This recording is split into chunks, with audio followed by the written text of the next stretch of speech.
Hello, എൻ്റെ പുതിയ വീഡിയോയിലേക്ക് എല്ലാവർക്കും സ്വാഗതം. ഇവിടെ എല്ലാവരും നാട്ടിൽ പോയവരൊക്കെ എത്തി. എനിക്ക് കുറേ സമ്മാനങ്ങളൊക്കെ മക്കൾ വാങ്ങിച്ചുകൊണ്ട് വന്നു.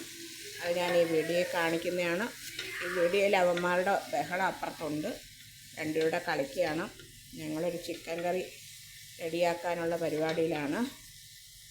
ലിയോപ്പിത്തന്നെ ഒരു മാലയൊക്കെ മേടിച്ചുകൊണ്ട് വന്നു. ഞാനത് കാണിച്ചു തരാം. അത് പറയാൻ വന്നതല്ല. എന്തായാലും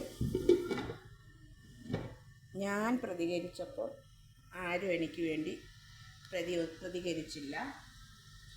ആരും ഒന്ന് കാണുകയോ അതിനൊരു കമൻ്റ് ഇടുകയോ ചെയ്തില്ല. പക്ഷേ ദൈവം എൻ്റെ കൂടെ ഉണ്ടായിരുന്നത് പോലെ എനിക്ക് തോന്നി. ഞാൻ പറഞ്ഞപ്പോൾ എൻ്റെ വീഡിയോ കാണാത്തതോ ഒന്നും അറിയാത്തതോ ആയ മക്കൾ അവിടെ സമരം ചെയ്തു. അവർ വിജയിച്ചു. എന്തായാലും രാജിവെച്ചു. ഞാൻ പറഞ്ഞില്ലേ, പാറ്റകളെന്നൊക്കെ പറഞ്ഞ് ആക്ഷേപിച്ചത് ആ പാറ്റയെന്ന് പറഞ്ഞതിനകത്ത് നമ്മുടെ ചോറിനകത്തോ ഫുഡിനകത്തോ വേണം നമുക്കത് കഴിക്കാൻ പറ്റില്ല. അപ്പോൾ ഒന്നും നിസ്സാരമല്ലെന്ന് ഞാൻ പറഞ്ഞു. എന്തായാലും ആ വിജയത്തിൽ എനിക്ക് ഒത്തിരി സന്തോഷമുണ്ട്. വേറൊന്നും കൊണ്ടല്ല, ഞാനൊരു ഇന്ത്യൻ പൗരത്വമുള്ള ആളാണ്. അപ്പോൾ ഞാനത് അത്രയെങ്കിലും എനിക്ക് പ്രതികരിക്കാൻ പറ്റിയില്ല. എനിക്ക് സന്തോഷമുണ്ട്. ഞാൻ നാട്ടിലായിരുന്നെങ്കിൽ എങ്ങനെയെങ്കിലും ഞാൻ ഡൽഹിയിൽ പോയോ എങ്ങനെയെങ്കിലും എനിക്കൊന്ന് സപ്പോർട്ട് ചെയ്യാൻ പറ്റിയേനെ. എന്നെപ്പോലെ ഒത്തിരി ആൾക്കാർ ചിലപ്പോൾ ആഗ്രഹിക്കുന്നുണ്ടാവും, ചിലപ്പോൾ ആഗ്രഹിക്കാത്തവരുണ്ടാവും. ഇപ്പം നമ്മൾ ചിലർ പറയും, നമ്മുടെ മക്കളൊന്നും അല്ലല്ലോ ആത്മഹത്യ ചെയ്തേ. 21 മക്കൾ ആത്മഹത്യ ചെയ്തത്. ആ 21 മക്കളെന്ന് പറഞ്ഞാൽ ഇന്ത്യയിൽ അവരുടെ എന്തൊക്കെ നമുക്ക് ആ കുഞ്ഞുങ്ങളെ കൊണ്ട് ഗുണങ്ങൾ കിട്ടേണ്ടതാണ് നമുക്ക്. അതെല്ലാം പാടെ പോയി. ആ കുഞ്ഞുങ്ങളുടെ മാതാപിതാക്കൾ എന്ത് പ്രതീക്ഷയോടാണ് ആ മാതാപിതാക്കൾ ആ മക്കളെ വളർത്തിയത്. അപ്പം ആ മക്കളുടെ ജീവന് വിലയുണ്ട്. ഇപ്പം തുടങ്ങിയതൊന്നും അല്ലല്ലോ. ഈ നീറ്റ് പരീക്ഷ തുടങ്ങിയത് 2016 ഇങ്ങനെ മൊത്തം എല്ലായിടത്തും ഇന്ത്യയിൽ മൊത്തം ഒരേ രീതിയിലെ ക്വസ്റ്റ്യൻ ആയത്. അതിനു മുമ്പ് കേരളത്തിൽ നീറ്റ് പരീക്ഷ ഉണ്ടായിരുന്നു, തമിഴ്നാട്ടിൽ അങ്ങനെ ഒരു സ്റ്റേറ്റ് വെച്ചായിരുന്നു പരീക്ഷ നടത്തിയത്. ഇതിപ്പോൾ ഇങ്ങനെയുള്ള നീറ്റ് പരീക്ഷ തുടങ്ങിയിട്ട് 2016 ഈ 2016 നീറ്റ് പരീക്ഷ തുടങ്ങിയിട്ട് ആ നീറ്റുകളെല്ലാം കൃത്യമായിട്ട് തന്നെയാണോ ചെയ്തത്? അല്ല. ഇപ്പം തന്നെ പറയുന്നല്ലോ, 162 ക്വസ്റ്റ്യനുകൾക്ക് ഇങ്ങനെ 162 ക്വസ്റ്റ്യനകത്ത് ഇങ്ങനെ മാറ്റം സംഭവിച്ചു. എന്താണെന്ന് വെച്ചാൽ, എൻ്റെ മോള് പഠിച്ച സമയത്തും ഞാൻ ഒത്തിരി സങ്കടം ഉണ്ടായിരുന്നു. എന്നറിയോ, പരീക്ഷ കഴിഞ്ഞു, അവരുടെ റിസൾട്ട് വന്നു, എല്ലാം കഴിഞ്ഞപ്പോഴത്തേക്ക് ഓരോരുത്തർക്ക് സീറ്റ് കിട്ടി, കാര്യങ്ങളായി. അപ്പോഴറിയുന്ന എന്താ, ഡോക്ടറും കഴിഞ്ഞ് ഇതെല്ലാം കഴിഞ്ഞ് പഠിക്കുന്ന പിള്ളേർ വരെ ഈ നീറ്റ് പരീക്ഷയ്ക്ക് പോയി വേറുള്ളവരുടെ പേരും പറഞ്ഞ് പോയിരുന്നു. അവരെഴുതിയാണ് ആ ഓരോ കുട്ടികൾ ജയിച്ചത്. അത് കുറച്ച് നാളിങ്ങനെയൊക്കെ കേസും പറഞ്ഞുകൊണ്ടൊക്കെ പോകുന്നുണ്ട്, പിന്നൊന്നും ഞാൻ കണ്ടില്ല. ഇപ്പോഴെങ്കിലും ജനങ്ങൾ പ്രതികരിച്ചത് വളരെ നല്ലത്. നമ്മൾ ഒരിക്കലും പിള്ളേരുടെ ഭാവി കളയരുത്. നമ്മുടെ നാളത്തെ പൗരന്മാരാണ്. ഇപ്പം ഈ നീറ്റിന് തന്നെ ഇപ്പോൾ പരീക്ഷയ്ക്ക് കഴിഞ്ഞിട്ട് ഇപ്പം നീറ്റിന് ജയിച്ച കുട്ടികൾ തന്നെ എത്ര ലക്ഷം കുട്ടികളുണ്ട്. ആ കുട്ടികൾക്ക് സീറ്റുണ്ടോ? ആ കുട്ടികൾക്ക് സീറ്റ് ഇല്ലല്ലോ. സീറ്റില്ലാത്ത കൊണ്ട് തന്നെ 1,00,000 നമ്മുടെ ഗവൺമെൻറ് കോളേജ് ഇന്ത്യയിൽ മൊത്തം ഗവൺമെൻറ് കോളേജ് 441 കോളേജേ ഉള്ളൂ. നമുക്ക് ആകെ കിട്ടുന്ന എന്തെന്ന് പറഞ്ഞാൽ 1,00,000 ചില്ലുവാനോങ്ങാണ്ടാണ് നമുക്ക് സീറ്റുള്ളത്. അത് ഗവൺമെൻറ് മാത്രമല്ല, പ്രൈവറ്റും കൂടെ ചേർന്നാണ്. ഗവൺമെൻറ്റിൽ ഏതാണ്ട് 6,000 എത്രണ്ട വരും, പ്രൈവറ്റിൽ 7 ഇതിനകത്ത്. എനിക്ക് കൃത്യമായ കണക്കറിയത്തില്ല, പക്ഷെ ഞാൻ ഇതിനകത്ത് അത് ആഡ് ചെയ്യാം. ആ കണക്കുകൾ ഇതിനകത്ത് എഴുതി കാണിക്കാം. പക്ഷെ ഇങ്ങനെയാണ്. അപ്പോൾ ബാക്കി പഠിച്ച മക്കൾ എവിടെ പോവും? അപ്പം നീറ്റ് പരീക്ഷ മാത്രമല്ല, ഇപ്പോൾ ഒരാൾ രാജിവെച്ചു എന്ന് പറഞ്ഞുകൊണ്ട് നമ്മൾ സന്തോഷിക്കരുത്. ഞാനൊരു സാധാ വ്യക്തിയാണ്. ഞാൻ പറഞ്ഞാൽ ആരും അംഗീകരിക്കത്തില്ല, നമ്മുടെ വീഡിയോ ആരും കാണത്തില്ല. ഞാനിപ്പോൾ ഈ പറയുന്ന ഇത്രയും ഒരു വലിയ സിനിമാ നടനല്ല, സോറി, ഞാൻ പെണ്ണായിപ്പോയില്ലേ, ഒരു സിനിമാ നടിയോ വലിയൊരു യൂട്യൂബറോ രാഷ്ട്രീയക്കാരോ ഒക്കെ ആയിരുന്നെങ്കിൽ ചിലപ്പോൾ ഏതെങ്കിലും ജനങ്ങൾ കേട്ടേനും ഇതിന് പ്രതികരിച്ചേനും. ഞാനൊരു സാധാ വ്യക്തി, പക്ഷേ ഞാൻ പ്രതികരിച്ചതിൽ എനിക്ക് സന്തോഷമുണ്ട്. എന്താണെന്ന് വെച്ചാൽ ഞാനും ഒരു ഭാരതീയയാണ്. ഞാനിപ്പോൾ രാജ്യം വിട്ടു പോയി ജോലി ചെയ്യുന്നു എന്ന് വെച്ചാൽ എൻ്റെ പൗരത്വം ഒന്നും നഷ്ടപ്പെടില്ലല്ലോ. അപ്പം ഞാൻ അത്രയെങ്കിലും പ്രതികരിച്ചില്ലെങ്കിൽ പിന്നെ എന്ത്? ഇപ്പം എല്ലാവരും മിണ്ടാതിരിക്കുന്നവരായിരിക്കും എൻ്റെ വീട്ടിൽ മക്കളില്ല, അങ്ങനെ ഇരിക്കരുത് ഞാൻ അന്നേ പറഞ്ഞു. നമ്മുടെ ആരെങ്കിലുമൊക്കെ വരും. ഇപ്പം എൻ്റെ മക്കളുടെ സത്യം പറഞ്ഞാൽ രണ്ടുപേരുടെ നീറ്റ് കഴിഞ്ഞു, ഇത് കഴിഞ്ഞു. ഇനി നീറ്റ് ഇല്ലെന്നല്ല, ഉണ്ട്. മോൾക്ക് PGക്ക് വരുമ്പോൾ നീറ്റ് വരുന്നുണ്ട്. എന്നുവെച്ചാൽ നാളെയും വരുന്ന തലമുറകൾക്ക് ഇതല്ലേ സംഭവിക്കുന്നത്. നല്ല രീതിയിലുള്ള വിദ്യാഭ്യാസ രീതികൾ മൊത്തത്തോടെ ഇന്ത്യയിൽ മാറാനുണ്ട് ഒത്തിരി. അത് മാറി ബാക്കിയുള്ള കുഞ്ഞുങ്ങൾക്ക് ഇപ്പം നീറ്റ് മാത്രമല്ല, എല്ലാ കാര്യങ്ങൾക്കും ഇങ്ങനെ പ്രതികരിക്കണം. നമുക്ക് അഭിമാനം തോന്നുമായിരുന്നു വീഡിയോ കണ്ടപ്പം. ഡൽഹിയിൽ എന്ത് ജനമാണ് വന്ന് കൂടിയത്. സത്യം പറഞ്ഞാൽ എനിക്ക് സങ്കടവും വരുന്നു.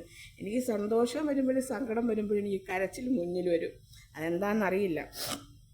പിന്നെ അവിടെ വന്ന ഫുഡുകൾ, അവിടെ ചെന്ന് ഒരു മനുഷ്യർക്കും വെള്ളം കുടിക്കാൻ കിട്ടിയില്ല, ഫുഡ് കഴിക്കാൻ കിട്ടിയില്ല എന്ന് ആരും പറയില്ല.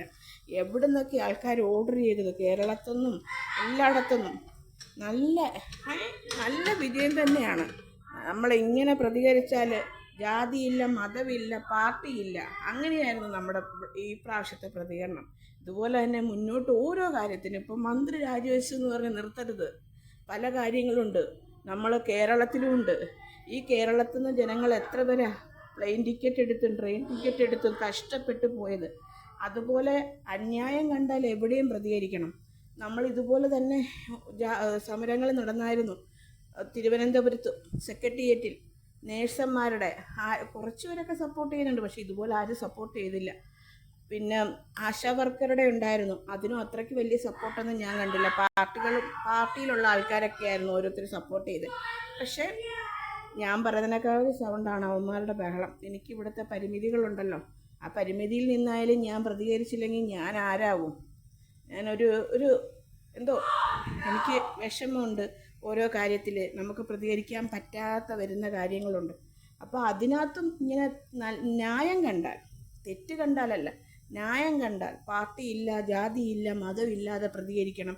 പ്രതികരിച്ചാൽ നമുക്ക് വിജയം തന്നെ കണ്ടെത്താൻ പറ്റും. അതിനോട് എനിക്ക് എന്താ പറയണ്ടതെന്നറിയില്ല, അത്രയ്ക്ക് സന്തോഷം. എൻ്റെ വീഡിയോ ആരെങ്കിലും കണ്ടിരുന്നുവെങ്കിൽ, ഈ സമരം തുടങ്ങുന്നതിന് മുമ്പ് തുടങ്ങിയതാണ് ഞാൻ. അതിനകത്ത് വീഡിയോ ഇടിയിൽ 2 വീഡിയോ ഇട്ടു, പക്ഷെ ആരും കണ്ടില്ല. ഈ വീഡിയോ ആരും കാണില്ല. അവിടെ കിടക്കുമല്ലോ, എനിക്ക് കാണാമല്ലോ വർഷങ്ങൾ കഴിഞ്ഞാലും. അപ്പോഴത്തേക്ക് വളരെ സന്തോഷം. സാധാരണക്കാരുടെ വിജയമാണിത്, അതിൻ്റെ കൊണ്ട് സന്തോഷം. പിന്നെ ഞാൻ വീഡിയോ നിർത്തുന്നില്ല. ഞാൻ ഇത്തിരി കഴിഞ്ഞിട്ട് എനിക്ക് എൻ്റെ ഇവിടുത്തെ മക്കൾ കൊണ്ടുതന്ന സാധനങ്ങളുണ്ട്, അതെല്ലാം ഞാൻ കാണിച്ച് നിങ്ങളെ പരിചയപ്പെടുത്താം. ലിയോയ്ക്കും കിട്ടിയിട്ടുണ്ട്. അങ്ങനെ ഞാൻ ഒത്തിരി പറഞ്ഞ് നിങ്ങളെ ബോറടിപ്പിക്കുന്നില്ല. ഞാൻ ആ സാധനങ്ങളൊക്കെ എനിക്ക് തന്നതെല്ലാം ഞാൻ കാണിച്ച് ഞാൻ വീഡിയോ വൈൻഡപ്പ് ചെയ്യുന്നതായിരിക്കും. പിന്നെ എനിക്ക് മക്കൾ കുറേ സമ്മാനങ്ങൾ കൊണ്ടു തന്നെന്ന് ഞാൻ പറഞ്ഞില്ലേ കാണിക്കാൻ. ഇതാണ്. ഇത് കണ്ടോ? ഞാൻ ഇടയ്ക്ക് ചൊറിയാൻ തോന്നുമ്പോൾ, ദേഹം ചൊറിയുമ്പോൾ ഇതെടുത്ത് വെച്ച് ചൊറിയുന്നത് കണ്ടിട്ട് പോയ എൻ്റെ ഇവിടുത്തെ ഏറ്റവും ഇളയ കുഞ്ഞ്, അവനക്ക് സച്ചു എന്നാണ് ഞാൻ വിളിക്കുന്നത്, ഇവിടെ വീട്ടിൽ വിളിക്കുന്ന പേര്, ഞാനെന്നല്ല എല്ലാവരും വിളിക്കുന്നു. അവനെനിക്ക് അവിടെ ചെന്നപ്പോൾ, ഇന്ത്യയിൽ തന്നെ കേരളത്തിൽ ചെന്നപ്പോൾ അവൻ കടയിൽ പോയപ്പോൾ എനിക്കായിട്ട് താൻ മേടിച്ചുകൊണ്ട് വന്ന ഏറ്റവും കൂടുതൽ ഉപകാരമുള്ളൊരു സാധനം. അപ്പോൾ ഇതോ പിച്ചാത്തി ഒന്നും ഞാൻ എടുക്കത്തില്ലല്ലോ, അപ്പോൾ എന്ത് കരുതലുള്ള മോനാണെന്ന് ആലോചിച്ചേ.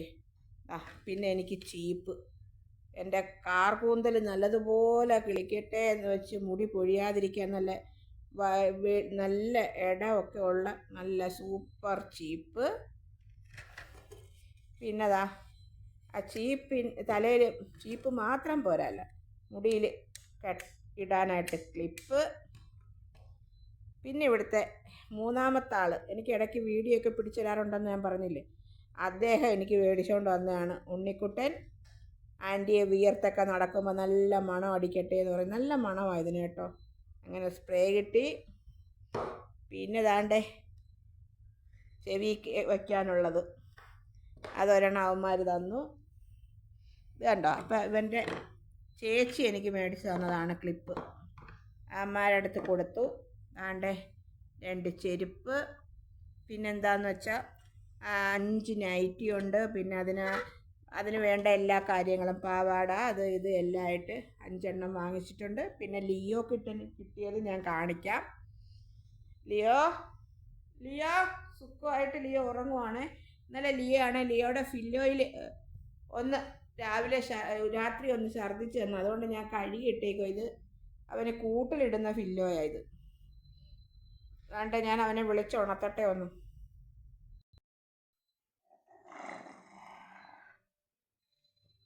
വേണ്ടേ ലിയോയ്ക്ക് കിട്ടിയുണ്ടോ പിന്നെ കഴുത്തിലിടാൻ മാല. കണ്ടോ, കാണാൻ പറ്റുന്നുണ്ടോ നിങ്ങൾക്ക് ലിയോയുടെ മാല? അത് ഊരാൻ സമ്മതിക്കത്തില്ല ആളിപ്പം. ഞാൻ ഊരുവാന്ന് വെച്ചാൽ അവൻ കിടന്ന് കരയുക. പിന്നെ അവന് ഉണ്ടായിരുന്നു, അവന് മരുന്ന് കൊണ്ടുവന്നിട്ടുണ്ട്, വൈറ്റമിൻസിൻ്റെ മരുന്നുകൾ കൊണ്ടുവന്നു. പിന്നെ അവന് വേറെന്താ കൊണ്ടുവന്നേ? പിന്നെ എനിക്കാണ് കൊണ്ടുവന്നത്. എനിക്ക് ഷുഗറിൻ്റെ മരുന്ന്, അങ്ങനെ കുറേ മരുന്നുകളൊക്കെ കൊണ്ടുവന്നു. അവന് ഊരി കാണിക്കാൻ സമ്മതിക്കാത്തതുകൊണ്ടാണ്, അല്ലെങ്കിൽ ഞാൻ കാണിച്ചില്ലായിരുന്നു ഊരി. അവൻ ഊരി കാണിക്കാൻ സമ്മതിക്കുന്നില്ല. ഇങ്ങനെ സുന്ദരനായിട്ട് ഓടി നടക്കും. ഇപ്പോൾ ഇടയ്ക്കിടയ്ക്ക് കിലുങ്ങുന്നുണ്ട് നടക്കുമ്പോൾ ആൾ. ഇങ്ങനെ മിടുക്കനായിട്ടിരിക്കുവാണ്. അപ്പം നമ്മളെ സമരക്കാരുടെ കാര്യം പറയുവാണെങ്കിൽ നമുക്ക് എന്തായാലും രാജ്യം കൊണ്ട് മാത്രം ഒന്നും ആവത്തില്ല. ഇനിയും നല്ലതുപോലെ പോരാടണം. പിന്നെ എനിക്ക് തോന്നുന്നു നമ്മുടെ കേരളത്തിൽ ഞാൻ പറഞ്ഞില്ലേ സമരത്തിനൊക്കെ പിന്തുണച്ചില്ല കൂടുതലൊന്നും. അത് സത്യം പറഞ്ഞാൽ ഞാൻ പിന്നെ ആലോചിച്ചു, എന്താണെന്ന് വെച്ചാൽ ഇതുപോലെ ഈ കുഞ്ഞുങ്ങളെ തല്ലിക്കൊന്നതുപോലൊന്നും നമ്മുടെ അവിടെ അത്ര അടിയും പ്രശ്നങ്ങളൊന്നും ഇല്ലായിരുന്നല്ലോ. പിന്നെ ഓരോ ജോലി പാർട്ടിക്കാർ അങ്ങനെയൊക്കെയായിരുന്നു. ഇത് പിന്നെ അങ്ങനെയല്ലല്ലോ, ഒന്നും ഇല്ലാതെ ഇതാണല്ലോ. പിന്നെ ഇപ്പം അവരുടെ രണ്ട് ആവശ്യങ്ങളും കൂടെ പറയുന്നുണ്ട്. മരിച്ച വിദ്യാർത്ഥികൾക്ക് 1 കോടി വീതം അവരുടെ രക്ഷകർത്താക്കൾക്ക് കൊടുക്കണമെന്നും, പിന്നെ 20-ാം തീയതി അന്ന് നല്ല പെൺപിള്ളേർ ആൺപിള്ളേർ ഒന്നും ഭേദമില്ലാതെ കുഞ്ഞുങ്ങളെ അടിച്ച് കൊല്ലുമായിരുന്നില്ലേ. അത് കണ്ടാണ് എല്ലാവരും ഓടിയതും എല്ലാവർക്കും ഭയങ്കര ഇതായത്. നാളത്തെ തലമുറയല്ലേ കൊല്ലുന്നവർ, മനുഷ്യർ മനസാക്ഷിയില്ലാതെ അടിച്ച് കൊല്ലുന്നത്. അന്നേരത്തേക്ക് അവർ ആ കുഞ്ഞുങ്ങളെ അടിച്ച് ഇതാക്കിയ പോലീസുകാരെ സസ്പെൻഡ് ചെയ്യണമെന്നും ഒക്കെ പറഞ്ഞുകൊണ്ടാണ് ആ ആവശ്യങ്ങൾ 2 കൂടെ അവർ പറയുന്നുണ്ട്. അപ്പോൾ എല്ലാം റെഡിയാവട്ടെ, എല്ലാം നേരെയാവട്ടെ. നമ്മുടെ ഇന്ത്യയിൽ നല്ല രീതിയിലുള്ള വിദ്യാഭ്യാസ രീതികളും കാര്യങ്ങളും ഒക്കെ വരട്ടെ, നല്ല മാറ്റങ്ങൾ വരട്ടെ. അതിനൊക്കെ എല്ലാം വരട്ടെ. അതിന് നമ്മൾ പിന്തുണ കൊടുക്കുന്നു മക്കൾക്ക് കൂടെ. അതൊക്കെ പറഞ്ഞുകൊണ്ട് ഞങ്ങളുടെ വീഡിയോ ഒക്കെ വൈൻഡപ്പ് ചെയ്യാമെന്ന് കരുതുന്നു. അപ്പോൾ എല്ലാവർക്കും ഗുഡ് നൈറ്റ്. എല്ലാവരും നല്ലതുപോലെയൊക്കെ ഇരിക്കുക, നല്ലതായിട്ടിരിക്കുക. ഞങ്ങളിവിടെ ഒരുവിധം നല്ലതായിട്ടിരിക്കുന്നു, ഹാപ്പി ആയിട്ട് പോകുന്നു. ലിയോയ്ക്കും ഞങ്ങൾക്കും മക്കൾക്കും കിളികൾക്കും എല്ലാവരും ഹാപ്പി ആയിട്ടിരിക്കുന്നു. ഇന്ന് നമുക്കൊരു സന്തോഷമുള്ള ദിവസം, ഒരു വിജയം കിട്ടിയ ദിവസം. നമുക്ക് എല്ലാവർക്കും ഒന്ന് ആനന്ദിച്ച് സന്തോഷിച്ച് പോകാം. പക്ഷേ ഇതുകൊണ്ട് നിൽക്കരുത്, അനീതിക്കെതിരെ പോരാടണം. ഇപ്പം 1 ലക്ഷം കൊടുത്താലും ആ അച്ഛനും അമ്മയ്ക്കും ആ മക്കളുടെ ഒന്നും ആവത്തില്ല, ഒന്നും കിട്ടത്തില്ല. പൈസ കൊണ്ടൊന്നും നമുക്ക് നമ്മുടെ മക്കളെ തിരിച്ച് കിട്ടിയില്ലേ പിന്നെ എന്ത് നേട്ടം? ഒന്നും കിട്ടത്തില്ല. എന്നാലും അവർക്ക് നഷ്ടപരിഹാരമെങ്കിലും ആയിക്കോട്ടെ. ആ മക്കളെ നോക്കേണ്ട അച്ഛനും അമ്മയൊക്കെ അല്ലായിരുന്നോ? അപ്പോൾ എല്ലാവരും സേഫായിട്ടിരിക്കൂ, സന്തോഷമായിട്ടിരിക്കൂ. ഞങ്ങൾ വൈൻഡപ്പ് ചെയ്യുകയാണ്. കാണാൻ ആഗ്രഹമുള്ളവർ കാണുക. ഞാൻ ഇന്ന് വരെ അങ്ങനെ ആർക്കും ഷെയർ ചെയ്ത് കാണണമെന്നൊന്നും ഞാൻ പറഞ്ഞിട്ടില്ല. ഇപ്പോഴും ഞാൻ പറയുന്നു, നിങ്ങളാരും കാണില്ല എൻ്റെ വീഡിയോ. കാണാൻ ഇഷ്ടമുള്ളവർ ഒരാളായാലും കണ്ടിട്ട് ഒരു കമൻ്റ് ഇടൂ, ഞാൻ പറഞ്ഞത് എന്തെങ്കിലും ന്യായം ഉണ്ടെങ്കിൽ. പിന്നെ നിങ്ങൾ കമൻ്റ് ഇട്ടില്ലേലും നാളെയെന്ന് പറഞ്ഞാൽ ചിലപ്പോൾ നാളെ തന്നെ ഞാൻ വീഡിയോ ഇടത്തില്ല, എപ്പോഴെങ്കിലും വീഡിയോ ആയിട്ട് വരുന്നതായിരിക്കും. Bye bye.